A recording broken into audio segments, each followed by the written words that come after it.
Bonjour, bonjour. Il y a quelques jours, je vous ai mis un post sur Instagram avec la citation de Rumi qui disait au-delà du bien faire ou du mal faire, il y a un espace, c'est là où je vous rencontrerai.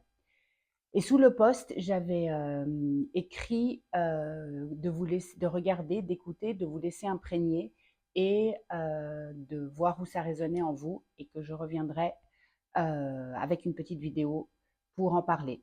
Donc voilà, je suis là. J'espère que vous allez bien. Et oui, je voulais vous parler de ce poste et en même temps, dans les énergies actuelles où nous vivons, je pense que c'est important d'entendre ce message. Hier soir aussi, j'étais voir un documentaire organisé par l'association Bait of Hope et qui parlait le documentaire est Résister pour la paix de Hannah Assouline et Sonia Terab. Et ce documentaire m'a touchée en plein cœur parce que justement, pour moi, il parle de cet espace de rencontre, de cet espace où, au lieu de regarder ce qui nous sépare de l'autre, on regarde ce qui nous rassemble. Bien entendu, le documentaire parle du conflit au Moyen-Orient, mais pour moi, ce message que le documentaire transmet et que je voulais vous transmettre aussi en mettant ce post la semaine passée, pour moi, ce message est universel et s'adresse à tout le monde. Nous sommes conditionnés, nous avons des émotions.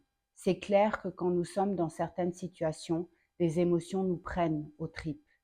Et donc nous allons aller chercher dehors un bouc émissaire ou une raison pour justifier notre mal-être, notre colère, notre tristesse, ce que c'est. Juste avant de continuer, bien entendu, dans ce message, il n'y a aucun parti, je ne prends pas parti, c'est vraiment l'espace qui est derrière ce qu'on voit en premier lieu, l'espace qui est derrière le bien ou le mal. Quand on discute avec quelqu'un en ce moment, quand on parle avec quelqu'un en ce moment, ou pas seulement en ce moment, on nous demande de nous positionner, de prendre parti d'un côté ou de l'autre.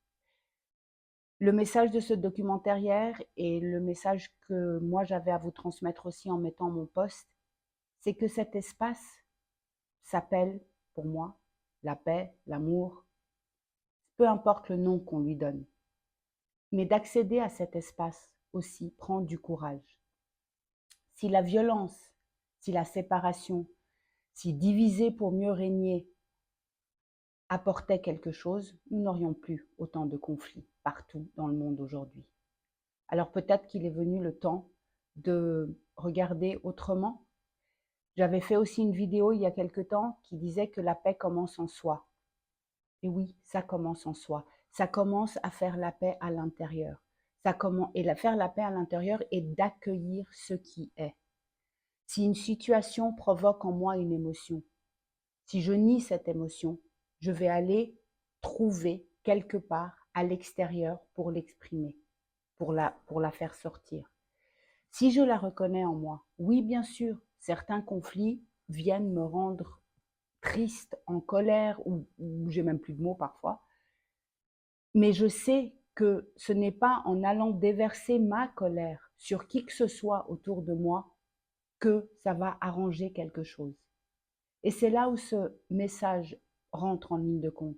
Cet espace dont Rumi parle, cette rencontre dont le documentaire, que vraiment je vous invite, je mettrai le lien dessous, mais que je vous invite à aller chercher ou regarder et partager parce que c'est vraiment très fort, très beau. Euh, et surtout quand ça vient de la bouche de personnes qui sont totalement concernées. Il y a une scène, pardon, dans ce documentaire où deux protagonistes, chacun vient d'un côté. Ces deux hommes ont chacun perdu des êtres chers par la faute de l'autre côté. Et ces deux hommes partagent leur souffrance, partagent ce qui les rassemble, partagent leur peine et voient en l'autre ce qu'il y a en chacun de nous. Et à un moment donné, ils se serrent la main. Et cette poignée de main, pour moi, j'en ai des frissons même là quand je vous en parle, cette poignée de main, pour moi, a tellement plus de pouvoir, tellement plus de force que la division. Les gouvernements, je ne veux pas rentrer dans les détails, mais cherchent à diviser pour mieux régner. Si on vous montre quelqu'un en face de vous et on vous dit lui ou elle est dangereux, dangereuse, eh bien vous allez avoir peur ou être en colère. Et donc du coup, vous n'allez pas vous ouvrir, on ne va pas, je dis vous, mais on ne va pas s'ouvrir à l'autre. Si on regarde à l'intérieur et qu'on accepte que la souffrance, elle est universelle, que la peine de perdre un être cher, elle est universelle, que la joie est universelle, que l'amour est universel, bien à ce moment, on peut peut-être regarder l'autre et rencontrer l'autre dans cet espace, au-delà du conditionnement, au-delà des croyances, au-delà de la séparation.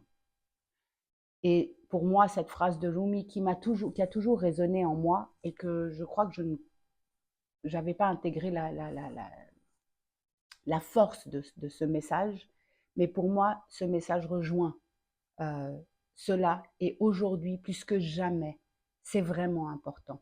Et la vidéo que j'avais faite où je disais que la paix commence en nous, oui, elle commence en nous. Si on n'arrive pas à entendre le point de vue de quelqu'un qu'on aime, de notre famille, de nos amis, je sais pas, nos collègues, si on n'arrive pas à juste entendre, ce n'est pas être d'accord, mais juste entendre le point de vue de quelqu'un qu'on aime, alors comment voulons-vous nous rencontrer quelque part? Donc à tous ceux d'entre nous qui espèrent un monde meilleur, qui ne comprennent pas ce qui est en train de se passer parce que c'est incompréhensible, un peu partout, hein, vraiment, je ne parle pas d'un conflit spécifique là maintenant, euh, eh bien, ça commence par nous.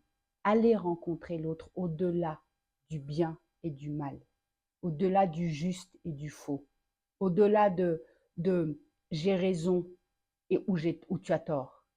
Vraiment, au-delà de cette séparation, au-delà de la nationalité, de la couleur de peau, de la religion, de ce que c'est qui vous sépare, allons regarder ensemble ce qui nous rassemble. C'est vraiment important. Voilà, je voulais vous partager ça. N'hésitez pas à partager. Je mettrai en dessous le lien pour Bait of Hope et ce film que vraiment chapeau. Et je vous embrasse très très fort et je vous dis à bientôt. Bye bye.